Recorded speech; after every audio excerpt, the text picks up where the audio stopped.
नमस्कार, मी प्राध्यापिका जयश्री चौहान. काव्यपरी जयश्री ऑफिशियल या माझ्या यूट्यूब चॅनलवर आपल्या सर्वांचं मनपूर्वक स्वागत. हिमालयावर येता घाला सह्यगिरी हा धावून गेला. हिमालयावर येता घाला सह्यगिरी हा धावून गेला. मराठमोळ्या पराक्रमाने दिला दिलासा इतिहासाला. मराठमोळ्या पराक्रमाने दिला दिलासा इतिहासाला.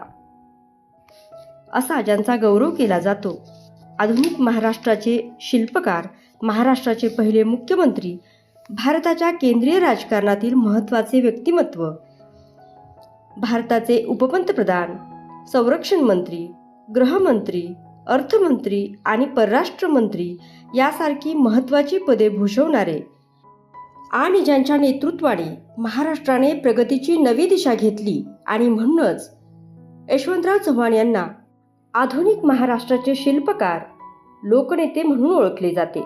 12 मार्च हा त्यांचा जन्मदिवस.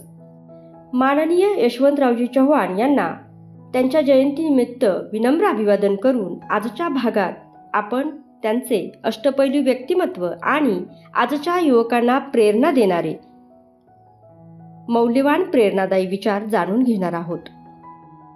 यासाठी आपल्या वाहिनीला सबस्क्राईब नक्की करा, व्हिडिओला लाईक आणि शेअर करा आणि बेल आयकॉन दाबायला विसरू नका. माझ्या रक्ताच्या शेवटच्या थेंबापर्यंत मी महाराष्ट्राच्या कल्याणासाठी वारकऱ्याच्या निष्ठेने काम करीन. यशवंतराव चव्हाण हे केवळ महाराष्ट्राचे भूषणच नव्हे, तर दूरदृष्टीचे हिमालया एवढे उत्तुंग उंचीचे व्यक्तिमत्व होते. त्यांचा जन्म 12 मार्च 1913 रोजी सांगली जिल्ह्यातील देवराष्ट्र या गावी झाला. त्यांचे पूर्ण नाव यशवंतराव बळवंतराव चव्हाण. त्यांच्या आईचे नाव विठाई. वयाच्या 4थ्या वर्षी त्यांचे पितृछत्र हरवले. आईने अपार कष्टाने आणि चांगल्या संस्काराने त्यांना लहानाचे मोठे केले.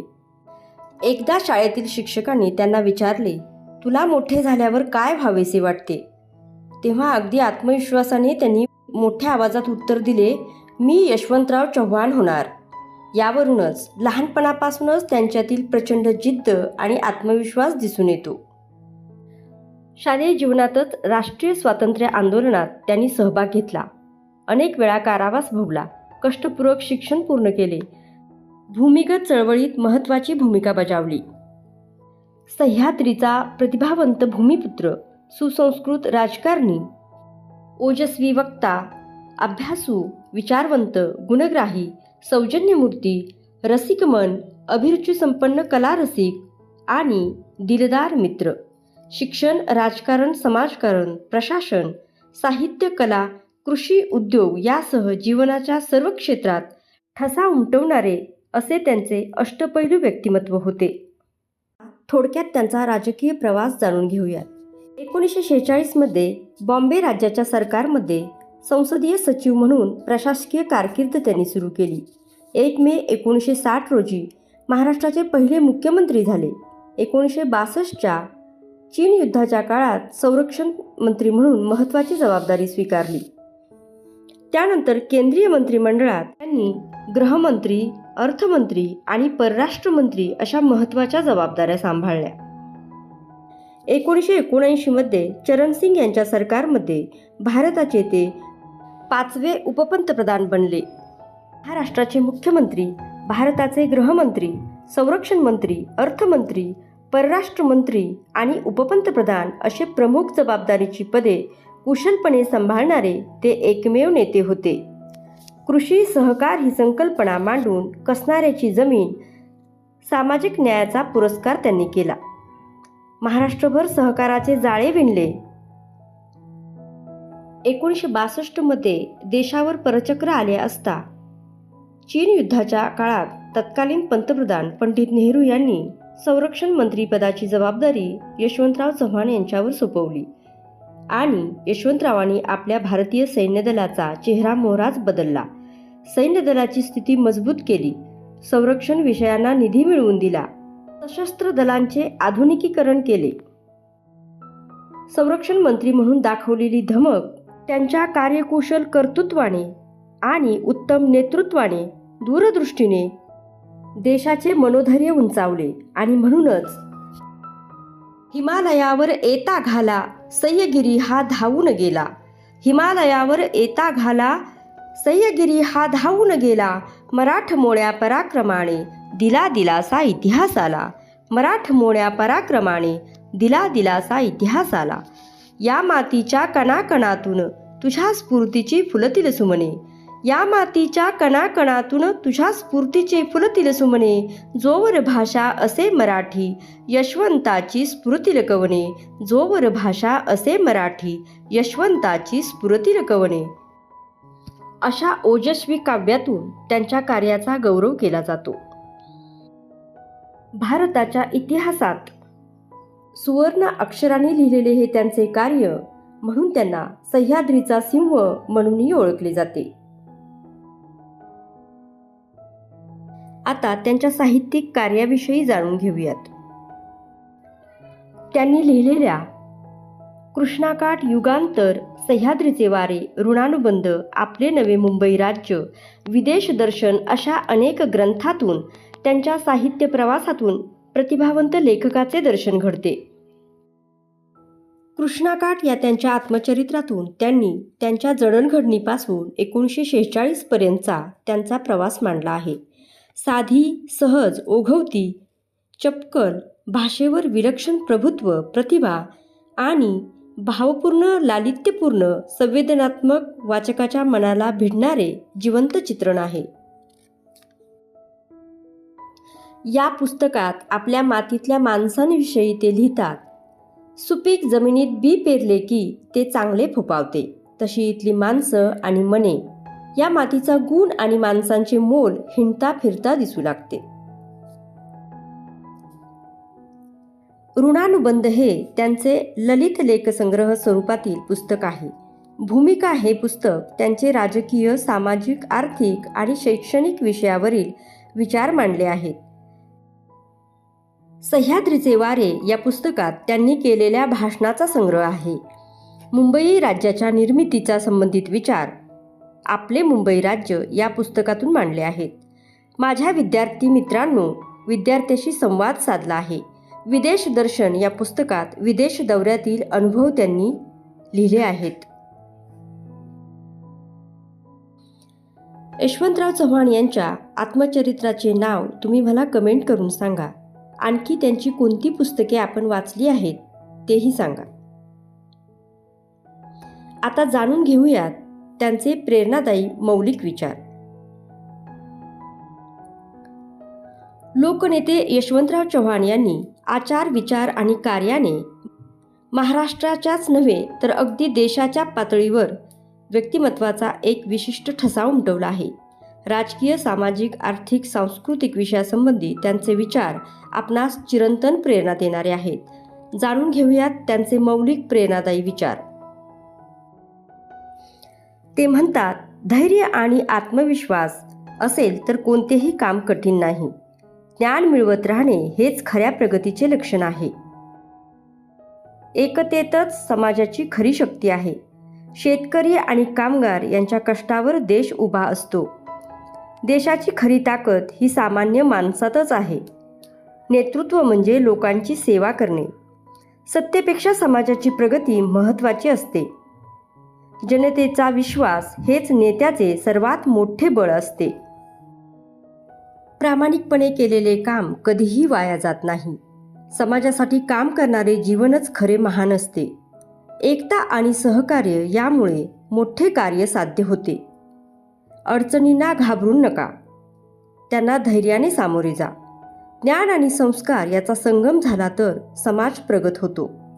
लोकशाही मजबूत ठेवण्यासाठी जनतेचा सहभाग आवश्यक आहे.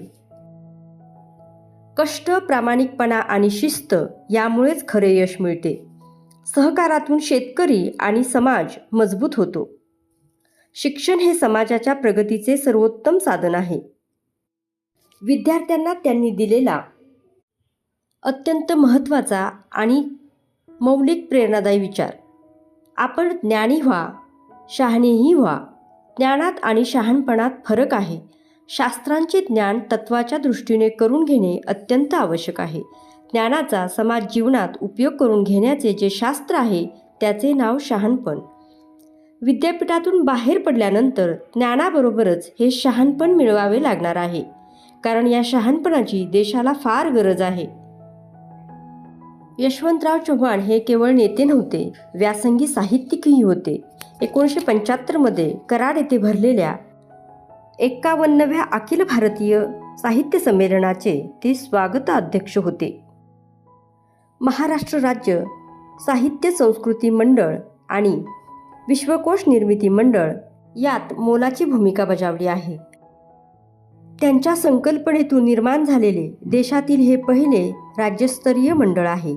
आज यशवंतराव चव्हाण महाराष्ट्र राज्य साहित्य आणि संस्कृती मंडळ असे ह्या संस्थेचे नाव आहे.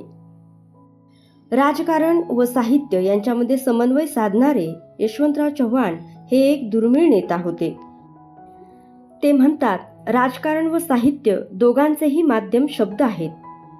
राजकारणी साहित्यिकांचे शब्दबंधू असतात.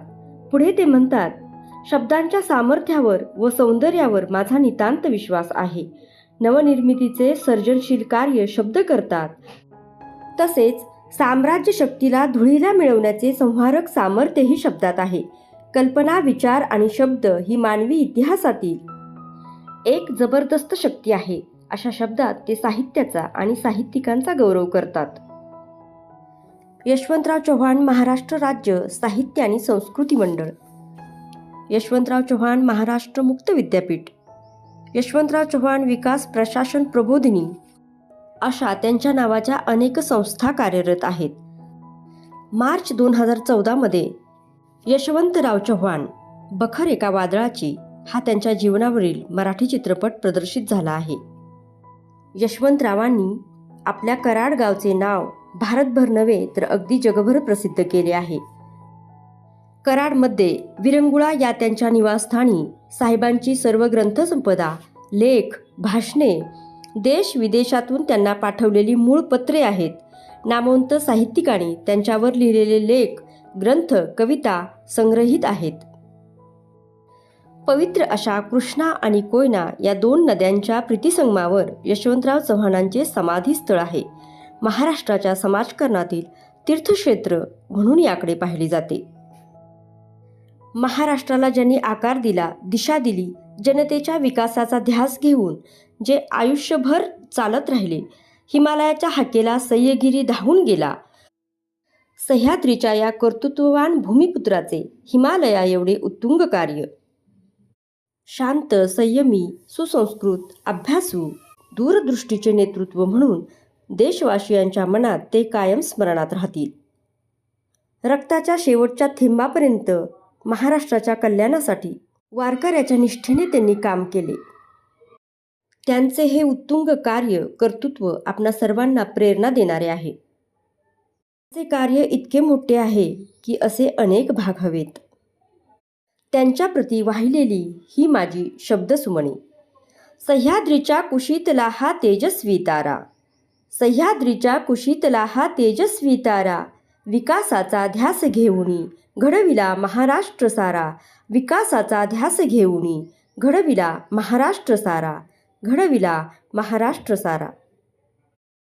असे हे थोर आधुनिक महाराष्ट्राचे शिल्पकार, बहुआयामी, अजातशत्रू व्यक्तिमत्व असणारे माननीय यशवंतराव चव्हाण यांना त्यांच्या जयंतीनिमित्त मी विनम्र अभिवादन करते आणि आजच्या भागात इथेच थांबते. आजचा हा भाग आपणास कसा वाटला ते नक्की कमेंट करून सांगा. अशाच नवनवीन आणि माहितीपूर्ण व्हिडिओंसाठी आपल्या वाहिनीला सबस्क्राईब, लाईक आणि शेअर करा. पुन्हा भेटू एका नवीन भागात नवीन विषयासह. तोपर्यंत नमस्कार, धन्यवाद.